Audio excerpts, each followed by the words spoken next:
It is time. It is time. It is time. Oh my God, I got issues. It is our time. It is our time, okay? And I am here to get you prepared for the housing market crash, okay? Get into it. If anybody knows me, which a lot of y'all that watch this do, obviously, you guys know that I'm super duper duper really into real estate. Like, I eat, sleep, breathe Jesus, money, real estate, and entrepreneurship, and kids. Like, that's like my thing, okay? So, but anyways, today we're gonna be talking about real estate, and we're gonna talk about how to get you prepared to buy your first home. So right now we're experiencing unprecedented times where we're seeing extremely low home loan rates. The loan that I got, my interest rate was a 4.625. The interest rates that we are seeing now are like historically low at like a 3% for a 30-year loan. I'm in the process right now of getting all of my files and information together so that I can refinance my home to get not only a lower interest rate, but also to transfer from a 30-year loan to a 15-year loan. And I'll tell you why I should have never entered a 30-year loan to begin with in a whole separate video, but that's really key important. Like, make sure that you do your research before you decide whether or not to take a 15-year or a 30-year loan. I didn't do that, and now I'm paying the price for it. So I bought my house about a year and a half ago now. I think I was like 26 or 27, something like that. And it was an extremely excruciating process, and there's so much that I wish I would have known prior to getting into this thing. And I'm gonna share the keys to success with y'all for free. Like, I'm about to kick y'all this game and put y'all up because I want y'all to be prepared when the housing market finally does crash. The first question is, should I buy a house right now? Absolutely not. It's not the time. Yes, we're in this pandemic, but you need to wait until the market actually crashes. So currently we have people that aren't working, that can't afford to pay their mortgages, and that are in a forbearance program with their mortgage companies. And so what happens in most of these mortgage forbearance programs is that they give you like 3 months or X amount of months to like not make your mortgage payments because we're in a pandemic.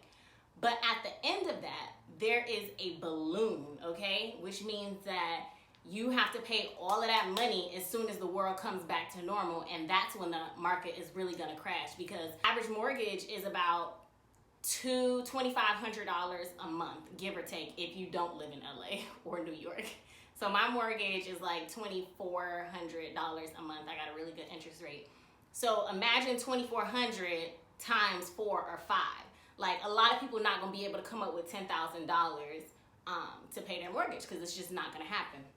Some people are fortunate enough for their mortgages to be placed in the back of the books, meaning like towards the end of their mortgage where they were supposed to be done paying off, they're just gonna add those payments. That's very few and far in between. And if somebody is doing that, you're blessed, okay? Because my mortgage company would not have it. So anyways, I want to prepare you guys for the time when the world does return and everybody's getting kicked out of their homes. It's sad, yes, but it's also sad that us millennials haven't been able to purchase property because it's been so doggone expensive. So I feel sorry for y'all, but not that sorry, because I'm finna buy you up. Let me try to listen. Oh, by the way, if anybody watching this video feels like they're about to go into foreclosure, hit me up, because I'll definitely buy your house. Houses versus investment properties. I initially purchased a duplex. So I didn't go out and buy my dream home, because the name of my game is Monopoly. The name of my game is like building generational wealth. And I'm not out to be keeping up with the Joneses to see who has the bigger house. No. I'm about investments, baby. All about investments. So, I bought a duplex. That was my first home purchase a year and a half ago. And it was a very, very difficult process. So these are some of the steps that you can take in order to be prepared and not be lackluster like me, okay? The first thing that you need to do is make sure that you got good credit, okay? I'm gonna do a whole nother video on credit and how to fix your credit and how to clean your credit without having to pay anybody, but y'all just gonna have to wait for that one. But the first thing that you need to do is to have good credit, okay? You need to have at least a 630 credit score in order to get approved for a home loan. You also need 3 lines of credit, okay? At least 3 credit cards, and you also need to have no late payments for at least 12 months. And the better your credit, the better your interest rates are. So please, please, please, please, please, please, please make sure that you have bomb credit. The second thing that you need to do in order to qualify for a home loan is to make sure that you have at least 2 years of consecutive work history. So they need to show, you need to be able to prove what your income is like, because they'll do a debt to income ratio in order to calculate how much money you qualify for, okay? The third thing that you need to do is to just have all of your documentation ready. So with the job consistency comes along with, you need to have your pay stubs, or if you're like me that's self-employed, you have to have your tax returns, 2 years worth. So 2 years worth of tax returns, you have to have your pay stubs, and they want, regardless of if you're self-employed or not, they want 2 months of bank statements. I'm talking about not the little thing like, show me my transaction. No, they want the full bank statements that the bank gives you, and you have to provide them that information that can prove your assets. Now, I'm gonna stay tuned to the end, because I have to get into like a really crazy story about that last part, okay? And you definitely need to know this. So after you figured out all the information that you need in order to qualify for a loan, what you need to do is find a realtor.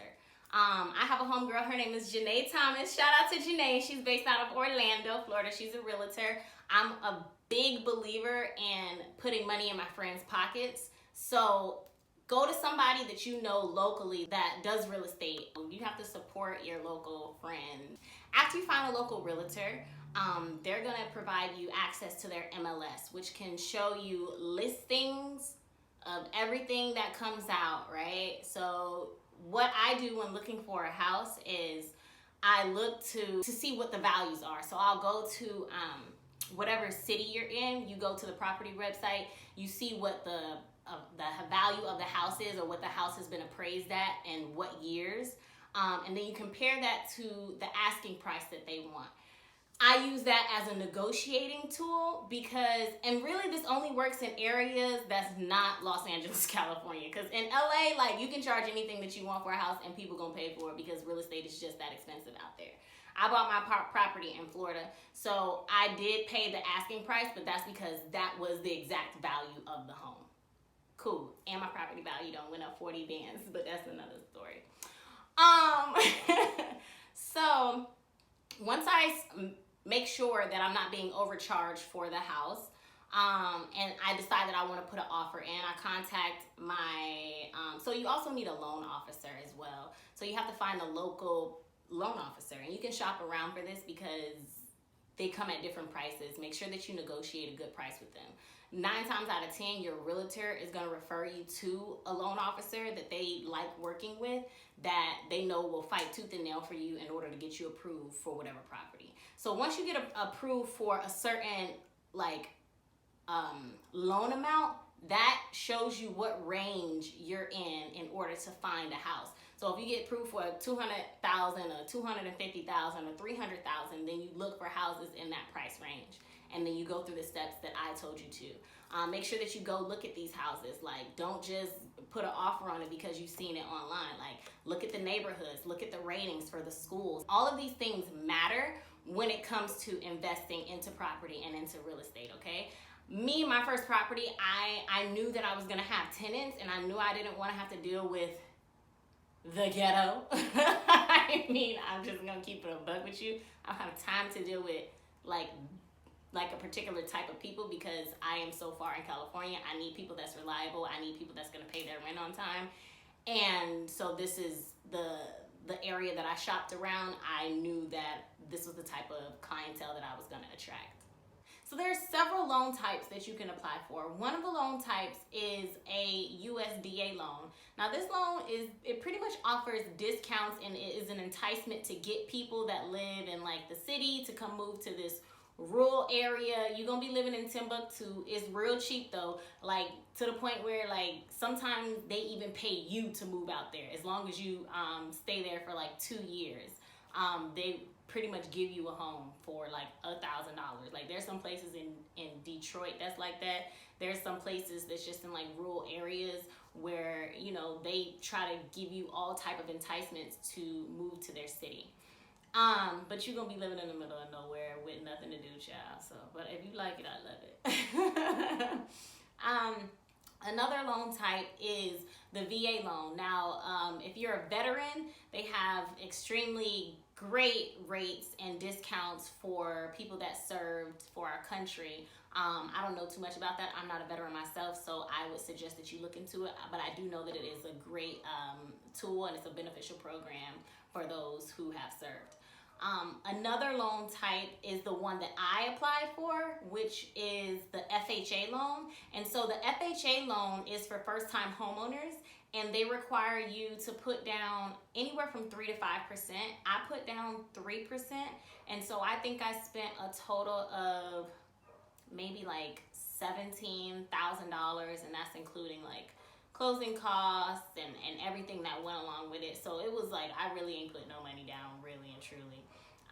But it's a great program for first-time homeowners. A program that you can use is the down payment assistance program. And this is for people who don't have the capital to put down any money on a home, like nothing.